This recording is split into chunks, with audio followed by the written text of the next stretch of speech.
출애굽기 13장 17절에서 22절입니다. 구약성경 102면입니다.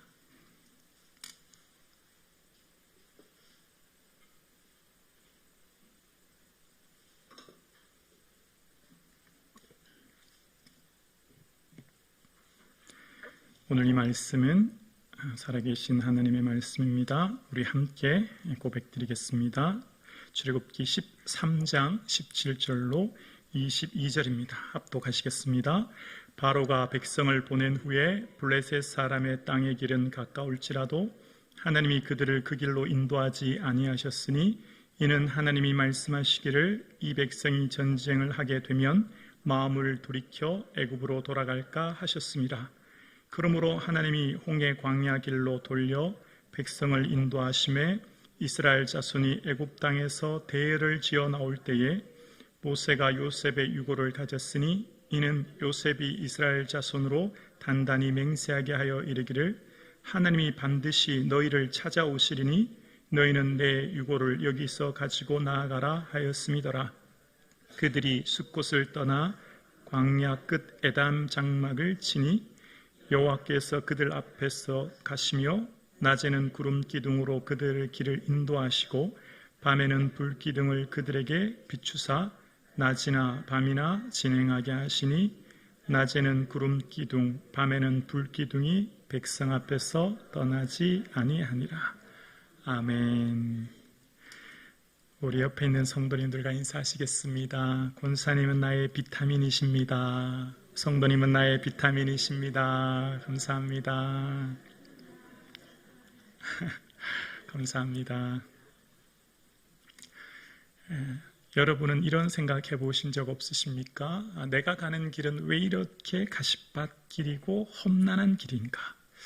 남들은 좀 편하고 쉬운 길을 가는 것 같은데 하나님은 내게 왜 이런 험난한 길로만 인도하시나? 그런 생각이요. 남들은 쉽고 편하고 빠른 길로 잘만 가는데 내가 가는 길은 유독 굽어 도는 것 같고 불편하고 힘든 것 같은 마음, 그런 마음이 우리에게는 있다 생각합니다. 오늘 본문에 이스라엘 백성들을 향한 하나님의 인도하신 계획이 등장하는데요, 바로 오늘 본문에 이스라엘 백성들이 자신의 소원, 자신의 만족, 자신이 원하는 길이 아니라 하나님이 인도하시고 이끄시는 길로 가게 되었다라는 게 오늘 본문의 내용이에요. 오늘 본문의 17절에 이렇게 시작하죠. 바로가 백성을 보낸 후에 블레셋 사람의 땅의 길은 가까울지라도 하나님이 그들을 그 길로 인도하지 않으셨으니 이는 하나님이 말씀하시기를 이 백성이 전쟁을 하게 되면 마음을 돌이켜 애굽으로 돌아갈까 하셨음이니라. 오늘 본문에 나오는 이스라엘 백성들을 애굽에서 가나안 땅으로 인도하시는 길에 대해서 얘기하시면서 하나님께서 블레셋 사람의 땅의 길은 가깝지만 그 길로 인도하지 않으셨대요. 지금 이스라엘이 람셋에서 출발해서 숫곳에 이르러서 가나안 땅에 가는 가장 빠르고 안전한 길, 해상 무역로였는데요. 이 길은 광야도 아니라 가기가 무척 편했고 빠른 길이었습니다. 그런데 하나님께서는 그 길로 가면 전쟁을 하게 되고 사람들의 마음이 애굽으로 돌아갈까 해서 그 길로 인도하지 않으셨다는 겁니다. 람셋에서 출발한 이스라엘 백성들의 가장 빠른 이 블레셋 땅의 길은 가는 길목에 블레셋 길 다스리고 있는 땅 영토를 지나야 했고 그곳에서는 애굽의 해안 경비대도 있었기 때문에 그 길로 가는 길에 전쟁을 할 수밖에 없었고 그것 때문에 하나님이 그 길로 인도하지 않으셨다라는 내용이에요. 그리고 18절에 이렇게 말씀하십니다. 그러므로 하나님이 홍해 광야 길로 돌려 백성을 인도하심에 이스라엘 자손이 애굽 땅에서 대회를 지어 나올 때에 라고 이야기하십니다. 홍해 광야 길로 인도하시는 길은 사막의 광야를 지나야 하고요, 사막의 모래 폭풍과 전갈이 있는 매우 위험한 곳입니다. 타는 듯한 목마름을 견뎌야 했고 가는 길에 광야에서 자칫 헤매다가 죽을 수도 있는 아주 위험하고 어려운 길로 인도하셨다라는 겁니다. 이 본문을 묵상하면 우리는 쉽게 잘 이해되지 않습니다. 이왕이면 좀 편하고 쉬운 길로 인도하시면 좋을 텐데 왜 이렇게 하나님은 어려운 길로 인도하시나 이런 생각이 듭니다. 오늘 본문을 우리나라의 이 지역에 맞춰서 설명하면 좀 더 이렇게 설명하면 쉽게 이해가 될 것 같아요. 대전에서 서울을 올라오는 가장 빠른 길은 대전, 청주, 수원, 용인, 서울이죠. 가장 빠른 길입니다. 그런데 하나님이 대전에서 서울로 인도하시는 길이 이렇게 청주, 수원으로 인도하면 가장 빠른데 웬일인지 대전에서 저 동해인 영덕을 들렸다가 강릉을 갔다가 횡성을 지나서 서울로 온다. 이렇게 이해하시면 오늘 본문이 쉽게 좀 와닿고 이해가 되실 거예요. 여러분 어떻습니까? 가장 빠른 길은 대전에서 수원을 거쳐 서울 오면 되는 거예요. 길어도 일주일이면 충분히 갈 수 있는 길이라고 합니다. 근데 하나님은 웬일인지 저 먼 영덕 동해안 길을 돌아서 가게 하셨다라고 오늘 본문에 이야기하고 있습니다. 여러분의 인생에 두 가지 길이 있다면 여러분 어떤 길을 택하겠습니까? 당연 빠르고 쉬운 길을 택하지 않겠습니까? 근데 하나님이 그 길은 전쟁하게 되고 그 전쟁 때문에 백성들이 돌아갈까 해서 그 길로 허락하지 않으셨다라고 그 이유를 설명하고 계신 거예요. 이스라엘 백성들이 원래 지금 애굽에서 나올 때 그들은 노예였거든요.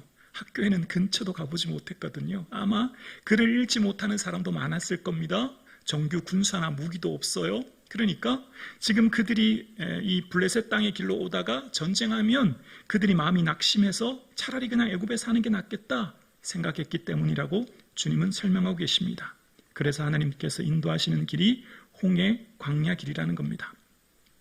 여러분 우리가 인생을 살아갈 때 내가 계획하고 바라고 소원하는 길이 있는데 우리는 내가 계획하고 소원하는 길과 다르게 굽어돌고 원치 않은 길로 하나님이 인도하실 때가 있음을 우리는 경험합니다. 내가 원하는 길과 다른 하나님의 길을 우리는 인생을 살면서 경험하는 거예요. 그때 우리가 뭘 기억해야 될까요? 하나님께서는 나를 향해 가장 안전한 길로 인도하신다. 나를 향한 가장 합당한 길로 인도하신다. 나의 기질, 나의 생각, 나의 모든 것을 너무나 잘 아시는 하나님이 내 생각과 하나님의 생각이 다르지만 하늘이 땅보다 높음같이 하나님이 우리를 인도하시는 그 길은 더 완전한 길이다 라고 하는 믿음인 거예요. 나의 생각을 밝히 아시고 나의 길과 눕는 것을 살펴보시며 나의 혀의 말을 알지 못하심이 없으신 하나님. 주의 생각은 그 수가 너무나 많아 모래보다 많다고 하는 그 믿음. 아마추어가 여러분 바둑 구단의 생각의 그 수를 다 읽지 못하는 것처럼 지금은 다 이해되지 않고 지금은 다 헤아려지지 않지만 하나님께서 가장 합당한 길로 인도하신다고 하는 그 믿음이 이스라엘 백성들에게 요구되는 믿음이었고 그것을 오늘 저와 여러분에게 말씀하고 계신 거예요. 그러면서 우리가 하나님께서 인도하시는 홍해 광야 길이 하나님의 또 다른 계획이 있다는 것을 깨닫게 됩니다. 이제 이스라엘 백성들이 이 뒤에 이제 14장에 가면 이제 그들이 이제 비하히롯의 징치죠. 바다 앞쪽에 바로 홍해가 있습니다. 그 홍해를 통해서 하나님께서 말씀하시는 게 있어요. 얘들아, 내가 바로의 마음을 완악하게 해서 내가 어떤 하나님인가를 너희에게 보여줄 뿐만 아니라 바로에게 보여줄 거야 라고 말씀하시는 내용이 이 다음 14장에 나옵니다.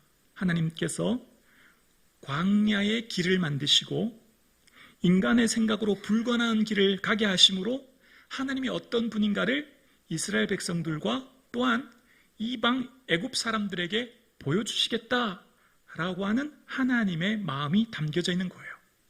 지금 이스라엘 백성들이 이해되지 않은 홍해 광야 길로 갔고요. 그 홍해 광야 길의 막다른 곳에는 이제 앞에 홍해가 펼쳐져 있습니다.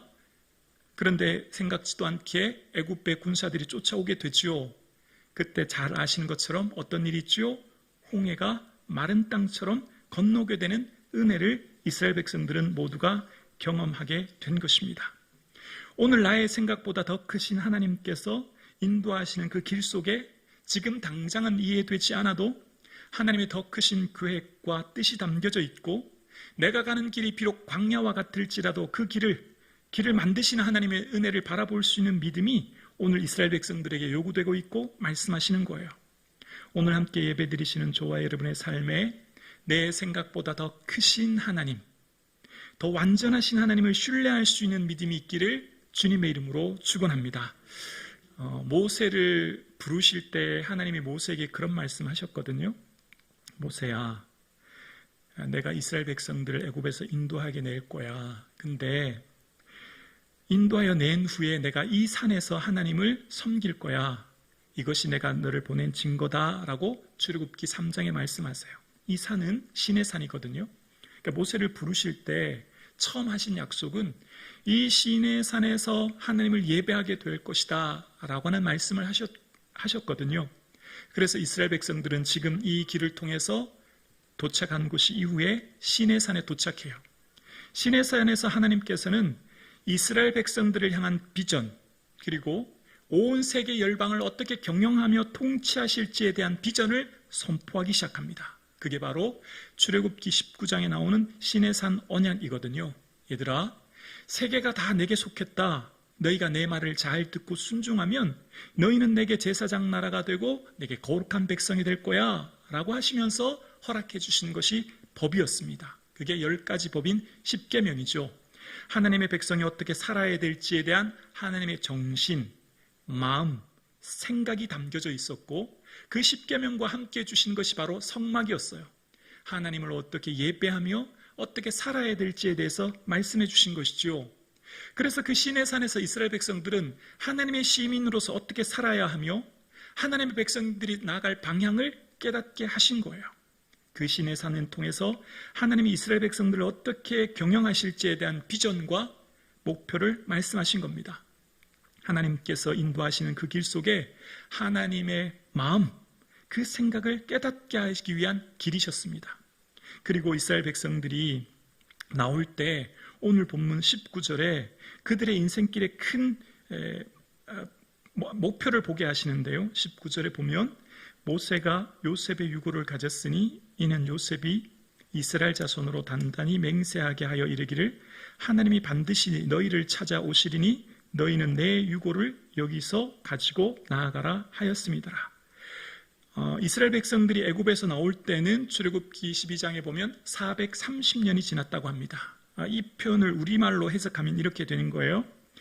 태조 이성계 당시에 했던 유언을 2024년 오늘 우리가 지키는 격이 바로 이거예요. 그러니까 지금 400년 이상 430년의 시간이 지났는데 모세는 뭘 기억했다고요? 요셉의 유언을 기억했다는 겁니다. 뭐죠? 하나님 나라의 큰 비전, 거대한 목표를 기억했다는 겁니다. 이건 뭘 우리에게 말씀하실까요? 인생을 살아가는 데 있어서 인생을 방황하지 않으려면, 헤매지 않으려면 하나님 나라라고 하는 그 영원한 천국을 바라보며 나아가는 비전, 우리의 최종 목적지를 잃지 않은 것, 우리의 최종 목적지를 바라보고 나아가는 삶을 말씀하시는 거죠. 430년 전에 말씀했던 요셉은 하나님은 반드시 우리를 애굽이 아니라 약속의 땅인 가나안 땅으로 가게 하실 것인데 그때를 기억하고 했던 유언이 이제 오늘 430년이 지난 지금 이뤄진 거예요. 우리가 걸어가는 거대한 인생의 길에 방황하지 않는 분명한 목표는 하나님 나라 바라보며 나아가는 걸음 되기를 주님의 이름으로 축원합니다. 그 거룩한 최종 목적지를 바라보고 나아갈 때 인생의 방향이 없도록 인도하시는 것을 깨닫게 되죠. 그리고 하나님께서 인도하시는 길은 한 걸음 한 걸음 인도해 주신다는 것을 알게 됩니다. 이스라엘 백성들이 인도할 때 처음부터 자세하게 얘기를 구구절절히 다 설명하면서 인도하지 않으세요. 20절에 보면 그들이 숲곳을 떠나 광야 끝 에담의 장막을 치니 21절이요. 여호와께서 그들 앞에서 가시며 낮에는 구름 기둥으로 그들의 길을 인도하시고 밤에는 불 기둥으로 그들을 비추사 낮이나 밤이나 진행하게 하시니 22절이요. 낮에는 구름 기둥 밤에는 불 기둥이 백성 앞에서 떠나지 아니하니라. 제가 시각장애우 성도님을 모시고 예를 들어서 무슨 강남, 압구정동을 간다고 해볼까요? 그러면 시각장애인 모시면서 제가 앞으로 갈 곳이 압구정동인데 우리는 해야 로타리를 지나서 8km 지나면 남산 1호 터널이 있는데 남산 1호 터널 지난 다음에 동호대교를 건너고 동호대교에서 우회전해서 압구정에 갈 거예요. 이렇게 설명하면 이분은 피부로 와닿지 않아요. 알 수가 없어요. 어떻게 해야 되죠? 자, 앞에는 횡단보도가 있습니다. 앞에 계단이 5개 있네요. 그 다음에서 왼쪽으로 갈 겁니다. 시각장애우를 모시고 어디를 가려면 바로 앞에 있는 것만 설명드리면 돼요. 5km, 10km, 15km는 얘기해도 별로 도움이 안 되죠. 하나님께서 우리를 인도하시는 길은 한 걸음 한 걸음을 인도하시는 거예요. 우리에게 앞으로 있어질 멀리 될 일들을 이야기해도 우리는 무지하여 다 알 수 없어서 하나님이 인도하시는 길은 한 걸음 한 걸음이에요. 숲곳에서 에담의 장막을 치고 21절에 보면 이렇게 말씀하시죠. 여호와께서 그들 앞에 가시며. 그래서 모세는 이후에 그런 고백을 해요. 그는 너희보다 먼저 그 길을 가시며 장막 칠 곳을 찾으시고. 하나님은 우리보다 앞서 가셨고 우리의 있을 곳을 예비하고 계시고 준비하시는 분. 오늘 예배 드리시는 저와 여러분, 하나님께서 우리 성북중앙교회를 향해, 저와 여러분을 향해 앞서 가시며 모든 것을 예비하고 계시며 준비하고 계시는 줄로 믿습니다. 자, 이제부터 설명드릴게요. 우리는 모든 사람들이 미래를 염려해요. 걱정해요. 이런 일이 있으면 어떡하나 두려워요. 나 자신뿐만 아니라 우리 자녀들의 미래가 걱정돼요. 염려돼요. 앞으로 미래에 대해서 두려워요. 그런데 우리가 꼭 기억해야 될 한 말씀이 바로 여기 있습니다. 하나님께서 우리 앞서 가시고 준비해 주시는 좋으신 하나님이신 줄로 믿습니다. 그리고 또 하나 있어요. 지금 다 이해되지 않아요. 왜 이렇게 굽어가는지, 왜 가시밭길 가는지, 왜 험한 길 가는지 다 알 수 없어요. 그런데 멀리 봐야 되는 겁니다. 하나님이 인도하시는 길은 바로 코앞만 보면 불평이 나와요. 근데 어떻게 되죠? 멀리 보는 거예요. 아, 지금 당장 내가 만난 이 어려움 때문에 마음이 힘들고 지치고 어렵지요. 그때 하나님의 더 큰 계획하심을 바라보고 믿는 것, 그리고 하나님을 온전히 신뢰하는 것, 그리고 믿고 나아가는 것, 그것이 우리에게 믿음인 줄로 믿습니다. 자, 왜 이것을 크게 멀리 봐야 하냐면 하나님의 인도하심은 우연이 없어요. 치밀하고 놀라우신 하나님의 계획하심인 줄로 믿습니다. 아멘이십니까? 그래서 오늘 이 홍해를 건넌 사건이 이스라엘 백성들은 왜 우리를 광야로 가게 합니까? 왜 우리를 이런 막다른 곳에 오게 합니까? 왜 애굽에 매장지가 없어서 이런 곳에 보내십니까? 그때 당신은 불평했죠.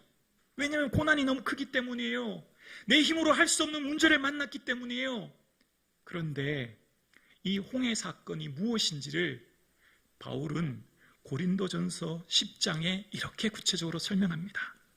고린도전서 10장 1절에 보면, 자막 보여주실래요, 목사님? 네. 괜찮습니다. 천천히 하세요. 우리 함께 읽어볼까요? 형제들아, 나는 너희가 알지 못하기를 원하지 아니하노니 우리 조상들이 다 구름 아래 있고 바다 가운데로 지나며, 2절이요, 모세에게 속하여 다 구름과 바다에서 세례를 받고. 아멘.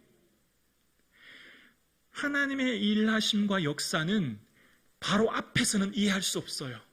그러나 시간이 많이 지난 다음 멀리서 바라볼 때 그 의미가 정확하게 해석되는 거예요. 이스라엘 백성들이 바다를 건너 홍해를 건넌 이 사건은 바다에서 세례받기 위한 하나님의 계획하심이었어요. 그리고 이후에 스데반은 그들의 인생 광야에서의 삶을 광야교회라고 설명합니다. 그들의 향한 하나님의 계획은 바다 가운데에서 이스라엘 백성 장정만 60명을 다 세례받고 하나님의 은혜 가운데 지나게 하신 하나님의 계획하심이었죠. 세례는 무엇입니까? 너희가 세례로 그리스도와 함께 장사되고 또 죽은 자들 가운데서 그를 일으키신 하나님의 역사를 믿음으로 말미암아 그 안에서 함께 일으키심을 받느니라. 골로새서 2장의 세례는 그리스도와 함께 장사되어 죽고 그리스도와 함께 다시 사는 사건임을 말씀하는 거예요. 이스라엘 백성들은 애굽에서 노예살이했던 과거의 옛 습성, 과거의 옛 사람이 홍해라고 하는 사건을 통해 세례를 받게 하심으로 죽고 이제 하나님의 거룩한 백성으로 새롭게 태어나게 하심으로 하나님의 신명기 법정과 함께 말씀을 주셔서 하나님의 거룩한 백성들로 이끄시는 하나님의 계획하심이었죠. 오늘 우리 인생살이 가운데 지금 내 생각으로 이해되지 않은 사건과 일들, 그러나 하나님께서 이끄시는 일들 속에 치밀한 계획과 준비하심이 있음을 믿고 오늘도 이 길을 걸어갈 수 있는 믿음이 저와 여러분에게 있기를 주의 이름으로 축원합니다. 홍해 사건은 우연이 아닌 하나님이 그들을 바다에서 세례받게 하기 위한 하나님의 계획하심을 말씀하셨듯이 지금 내가 만난 이 어려움과 문제가 다 이해되지 않아도 하나님을 신뢰할 수 있기를 주님의 이름으로 축원합니다. 검독수리는 몸무게가 6kg고 평균 날개 무게가 2m라고 합니다. 하강할 때 속도는 240km라고 해요. 근데 검독수리는 한 번도 자기 힘으로 날개짓해서 하늘을 날지 않는다고 합니다. 하늘을 나는 비결은 바로 바람의 흐름을 타고 상승 기류를 타고 하늘로 올라간다는 것입니다. 그래서 다른 새들과 달리 비바람이나 폭풍우가 불어도 하늘을 날 수 있다라고 이야기합니다.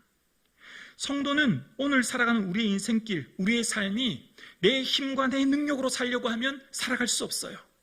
이는 힘으로 되지 아니하고 능으로 되지 아니하며 나의 영으로 되느니라.